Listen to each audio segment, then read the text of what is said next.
Hello and welcome to Chicken Bros. My name is David Heath. And I've come to bargain. Oh crap, we're looped. Today we're going to talk about a Marvel Studios favorite of ours, Doctor Strange, or Mr. Doctor. Perhaps, who might judge? Oh man. So this movie is about, I guess, cocky, self-centered neurosurgeon Stephen Strange. Bizarre name. It's kind of, because that's his given name. That's the name he's born with. Yeah, that's his actual surname, Strange. I mean, there's also a Doctor Strange in the DC universe, but he's evil. So, Right. Well, okay, and the reason why Steven is so cocky is because he's damn good at what he does. Yes, and he makes sure everyone knows it. Yeah, and he's fucking loaded, too. Like, he's a New York neurosurgeon. He's fucking loaded. He's rich beyond your wildest dreams. Like, even Bill Gates would be like, hey man, give me some money. Stark be off in the corner like, yeah, I got money too, bitch. And yet somehow Tony's the least self-centered between the two of them. Well, now, back in Stark's heyday, I'm sure they could have had a competition about who was more selfish. A pissing contest. Yeah, pissing contest. And, I guess, I don't know if love interest is the right word, but like... Former love interest. Former possible potential, again, love interest. What's her name? Shit! Something Palmer. Her last name is Palmer. I remember that because Palmer Strange. Her name went right out of my head. Christine Palmer. Christine Palmer, yes. Because no one wants the Strange technique. Well, hyphenate. Strange Palmer. Palmer Strange. And she also is a doctor at the same hospital. Yeah, but she's an ER doctor, and he's like, I don't want to do that. Ugh, hell no. Yeah. There's no money on you there. Butchers. Like... And while I'm assuming he's going, like, I think he said he was going to some sort of, like, I don't know, some rich guy event he was going to. And on his way there, he was texting and driving. Not smart. Shouldn't do that. And while... In the rain. It was storming like crazy. Yeah, it was raining, storming, all that jazz. And he was on a windy road. All the perfect chemicals for a bad time. And, you're gonna have a bad time. And whilst driving and texting, he hits another car and goes down the windy hill and damages his hands, like severely. Like seriously, that was probably the worst car crash I've ever seen on film. Probably. And it wasn't even a real car crash. Like most of it was probably CGI. Fucking everything that usually goes wrong went wrong. Yeah. And he was screwed up too, and it didn't make it any better that like the guys that operated on him put needles in his hands, like all his nerves were severed. He's like, "What did they do?" It stung when Christine said like nobody could have done better. He's like, I could have done better. Like, oh, that's gotta suck when you know you could do better, but you weren't in the situation to do so. See, that just makes me wonder. When a barber goes to get his hair cut, does he do it himself? Does he pay someone else to do it? Well, Well, first of all, I'd pay real big money to watch someone cut their own hair. Second of all, I don't know. Oh, man, you just made me think of my old childhood barber, Oscar. But let's not get into that. So Steven pretty much wastes or blows all of his money. Everything. Into trying to fix his hands. All the experimental surgeries he can think of, even physical therapy. And this one guy doesn't do shit. Yeah, this one guy tells him about a guy who also had nerve issues. His spine was broken and he couldn't walk. And at one point he just stopped coming, and then the next time he saw him, he was walking down the street. Steven's like, bullshit, let me see his file. Take me a while. If it prove your arrogant ass, I'll do it. Yeah. And he also kind of burns bridges with Christine. He kind of tells her off in a douchey way, and she's like, you know what, screw you. Yeah. And when he finds the guy, he told him that... Like, go to Nepal in Kalartaj. Yeah. You'll find your answer there. Yeah, in Kathmandu. Mm-hmm. And he goes there, and Kathmandu is a very busy place. Yep.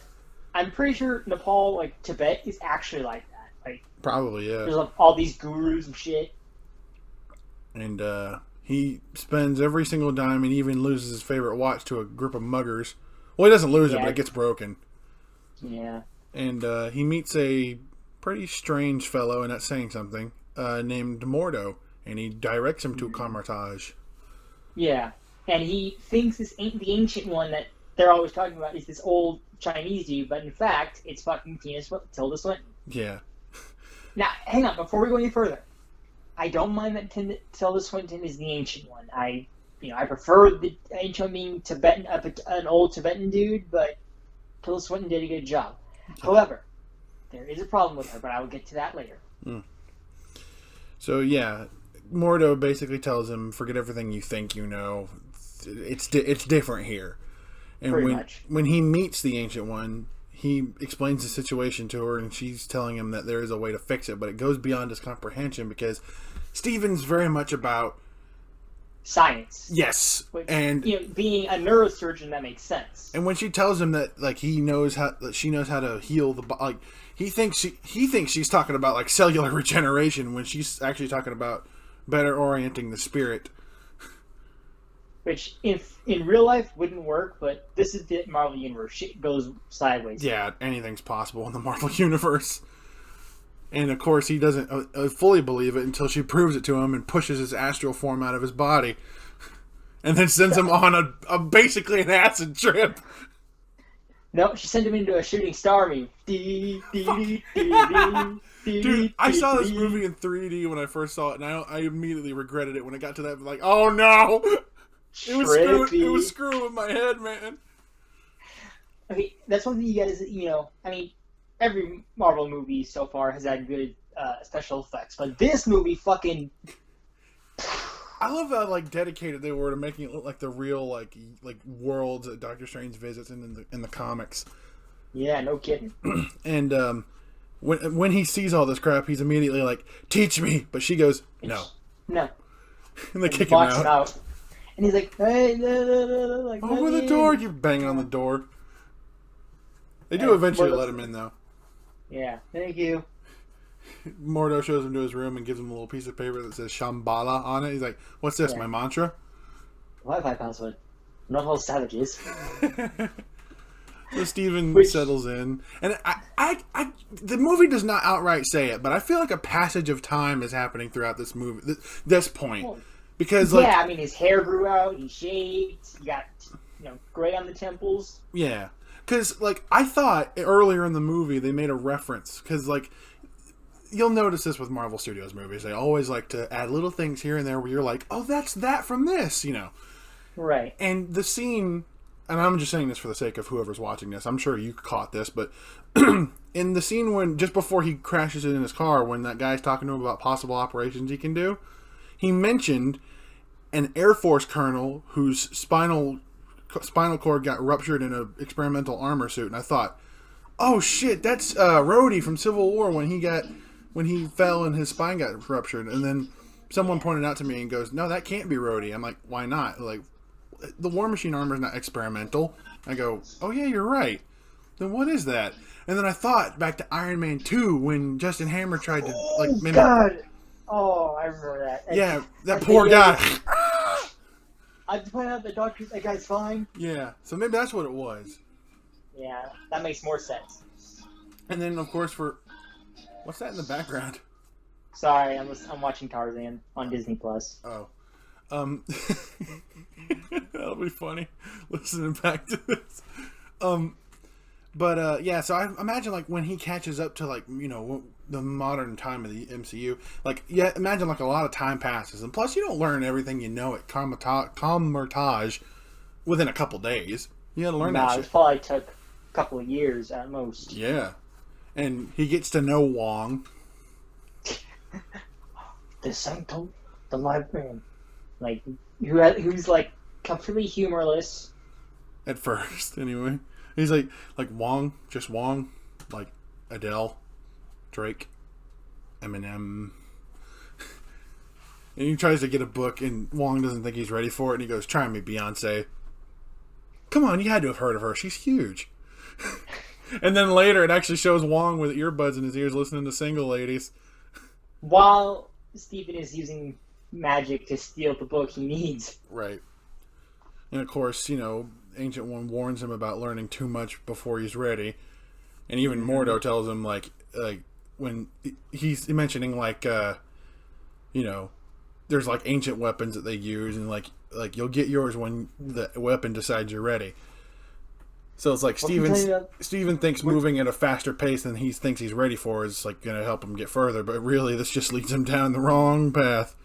And during that scene where Mordo's talking about relics, Steven's like, what do you think of the ancient one? Nothing, not as much known, except that she is Celtic. And I'm like, okay, first of all, no the fuck she's not.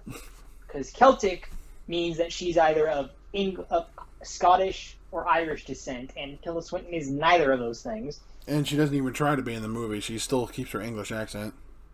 Yeah, and just, no. If she was really Celtic, no. Okay, and you might think, why does that piss you off so much? Because I'm like half Irish, so I actually am of Celtic descent. Yeah, he's more Irish than he is anything else. Yep.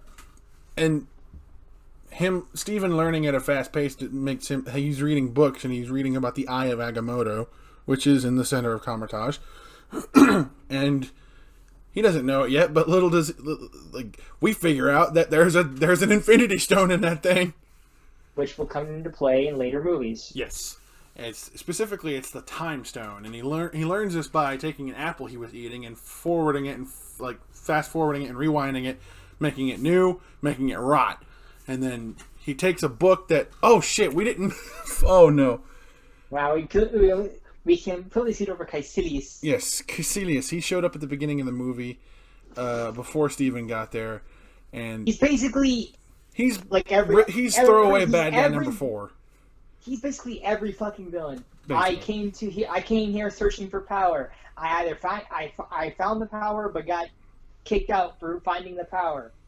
Yeah, pretty much. So I'm going to get my revenge by using the power that I found, but it's going to destroy me in the end. Da-da-da-da-da. Yeah, so at the beginning of the movie, he rips pages out of a book and then leaves, and then basically it's pages that help him summon the dark dimension. Him and his zealots, do that. And Steven uses the Time Stone to restore the pages in the book, and he figures out about it and a creature called Dormammu. All you comic book nerds know who that is.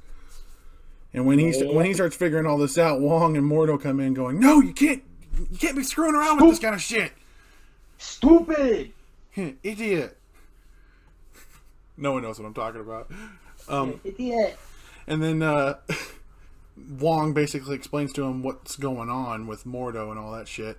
And Steven's like, okay, I'm out. I just wanted to fix my hands. I'm not helping you guys fight this weird war. Steven gets stranded in the New York sanctum. There's 3 other sanctums. There's one in Hong Kong and...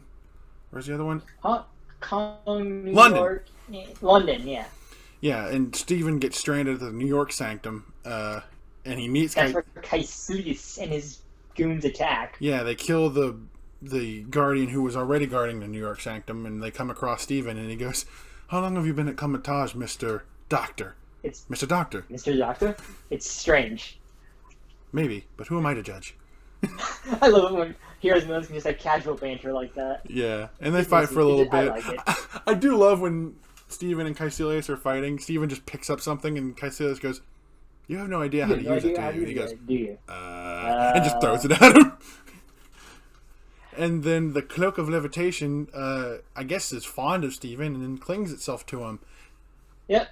And is actually kind of helpful and really nice and emotive. Yeah, except that when he wants one way, it wants to go another way. Yeah. Well, I mean, it was directing Steven to a good way to trap Caecilius. That weird, I don't even know how to describe what that thing was. That cage armor thing. Yeah, that thing that locked him up. And then Caecilius basically explains to him why he's doing what he's doing, like the Dark Dimension and all that. He says death is an insult. And he says that the Ancient Ones know better because she's also siphoning energy from the Dark Dimension. Which, yeah, she is, but But totally different in her case. Totally different. And then, right? Yeah, right? And Steven's like, how good can Dormammu's plan be? Caecilius starts laughing. You think that's funny? No, what's funny is you lost your sling ring. And one of Caecilius' zealots throws... I still don't know how to describe what that thing is. It's basically a blade, and they throw it through Steven's chest. And he's... You mean like the blade of air? You know that like weird blade they make, like zzz. Yeah. Yeah, that thing. And Steven's bleeding, and the cloak grabs the zealot and starts banging him across the floor. I thought that was funny. And Steven opens a portal to the hospital he worked at, ironically enough. He's like, Christine, yo, help! He finds Christine, and she operates on him. But, like, during the operation, he gets astral planed, so he's fighting this dude on the astral plane. Yeah. And Scaring the crap out of Christine. He uses the energy from the defibrillator to take him out, too, which I thought was kind of clever. Yeah. When you die in the astral plane, you die for realsies. For realsies, and for true. And when he comes back to his body, he basically tries to explain to Christine, like, I joined this group led by this person called the Ancient One, and she's like, so you joined a cult? I was like, a cult. He's like, no, I didn't join a cult. Well, I mean, they did teach me mystical powers that I didn't know existed. That sounds like a cult. It's not a cult. Well, that's exactly what a cultist would say. He tries to get up and leave. She's like, where are you going? He's like, I'm late for a cult meeting. And she doesn't believe him until he she's like, tell me the truth. What are you doing? He's like, okay, fine. I opened this portal in the janitor's closet, and I have to go stop this mystical being from destroying all life as we know it. And she's like, fine, don't tell me. She takes him to the broom closet, and there's the portal. And then when he leaves, she's like, what the... And then a broom falls over, and she goes, ah! That was funny. And then when he gets back to the New York Sanctum, Mordo and the Ancient One are there, and he basically is like, I just killed somebody! I'm not doing that again! Like, I'm a doctor, I don't do that! And, you know, Ancient One starts like telling him off, like, he's like, you still think you can see through me, don't you? And she's like, I've seen what I've always seen. You're an overinflated ego. And he starts telling her off. I'm like, oh, like, you've been sucking power out of the dark dimension and all that crap. And she's like, oh, shit. And Mordo's like, ha! You are so lying. Right? And then him and Mordo get into a fight, which ends with, like, you lack imagination. No, Stephen, you lack a spine. And then Caecilius and his zealots come back to destroy the Sanctum, but then Strange has the brilliant idea of trapping them in the mirror dimension, where what you do doesn't affect the real world, but as he figures out, it just makes them more powerful because they're connected to the dark dimension. So gotta say that scene with them going through the mirror dimension again was trippy. Awesome. So, yeah, but awesome. So awesome, totally great graphics, but in 3D that messed with my head. I'm sure it did. Yeah, and also Stanley's cameo is funny because Caecilius is messing with gravity and sends him flying into his a transportation bus. And you see Stan in there reading the funnies, going, "That's hilarious." Oh, Stan, we miss you. So much. So fighting happens, and then Ancient One shows up, and you see that little dark dimension symbol on her forehead, and it's like, oh shit, she was sucking power from the dark dimension. And Mordo's like, it's true. And she gets into a fight with Caecilius and his zealots, but they end up stabbing her and sending her plummeting to her death. Yeah, which I was like, okay, getting stabbed, that's a kill shot for sure. But then she gets plopped out of the mirror dimension, falls through a fucking glass pane, and hits the ground. Yeah. I'm surprised she wasn't dead on impact. Right? Steven rushes her to the hospital, or her astral body's out of her physical body, and he basically has a talk with her, and she's basically giving him the pep talk he needs to stop Caecilius. She's like, we need to get you back. You know, he's like, you and Mordo need each other. Together, only together will you be able to stop Caecilius. And of course, Mordo's not, he doesn't like the fact that he just figured out that she's been sucking power from the dark dimension, because it basically makes her a hypocrite. Oh, boo-hoo, Caecilius. Or Mordo. So they get to the Hong Kong Sanctum, which is the only sanctum that's not been attacked. When they get there, it's already... I mean, technically speaking, the Ancient One dies anyway, but... Oh, yeah, she died. She dies, like, in the comics, the Ancient One dies too, but... Not that quickly. No, it was pretty quick. At least the version that I saw, because I saw it in an animated movie, Mordo kills him off screen. That seems believable. But, they get to the Hong Kong Sanctum, which was already been attacked, and mind you, Steven has the Time Stone, so he uses it to turn back time and undo what Caecilius and the Zealots did. And If I could turn back time, Damn it. I'd do it like this. I do it like that. And Steven decides to go have a talk with Dormammu, or should I say, make a bargain. Yeah, so he loops time so that they're stuck in that moment, which is fine for Dormammu for a while because he just gets to kill Steven over and over and over again. Yeah, but eventually he starts realizing he's stuck in a loop, and he's like, "Get me out of this!" Because in the Dark Dimension there is no time. So he's this is a foreign concept to him. And Steven's like, "I'm not going to break the loop until you and I make a bargain." All right, fine. What do you want? By the way, fun fact: Dormammu was also played by Benedict Cumberbatch. It's kind of like how God was played by Val Kilmer in Prince of Egypt. Really? Yeah. That was Val Kilmer? Well, Val Kilmer plus a bunch of women and children voices, but yeah, mainly Val Kilmer. Huh? Did not know that. But yeah, he basically tells Dormammu, "Take your zealots away and never come back to Earth," and that's what happens. And all is restored, and Mordo's. And then Steven's like, you really should read the warnings that come after the spells. And then Wong starts laughing. Wong's, oh, that's funny. And Steven's like, the fuck? All is well, time is restored, but Mordo's like, "You still think there's going to be no price to pay for this, Steven? We broke the natural law." And he secedes himself from the group of Camertage, I suppose. The society, I guess. Yeah. And like, Steven, all right, I'm out. Yeah. Steven places the Eye of Agamotto back where it belongs, and Wong says, "You'll earn it one day, but for now it's best not to be carrying an Infinity Stone on your chest." Like, a what? Like, you've got a lot to learn. He does. And of course there's an end credit scene where he's talking to Thor, which leads into Thor Ragnarok. And I don't know if we're ever going to review that one any day soon, because Noah doesn't like Thor. I don't like the Thor movies. But there's also another end credit scene where Mordo finds the guy, right. the guy with the spine injury, and takes the magic out of him. Yeah, and that guy's like, "Why are you doing this?" And Mordo goes, "Because I finally see what's wrong with the world. Too many sorcerers." And then we're like, "Oh, shit." Mordo's like, I said Steven liked his spine. Now you do too. Oh, that's harsh. And that is Doctor Strange. I give it a magical 8 out of 10. I thought it was a pretty good movie. Like, I didn't know jack shit about Doctor Strange before I saw the movie, and like, I knew a smidge. I didn't know nothing. And like before the movie came out, like everybody was saying, "Oh, Benedict Cumberbatch would be such a great choice." Like, for the longest time before any casting was confirmed, so people were like, "Oh, he'd be so perfect." And when Marvel cast him.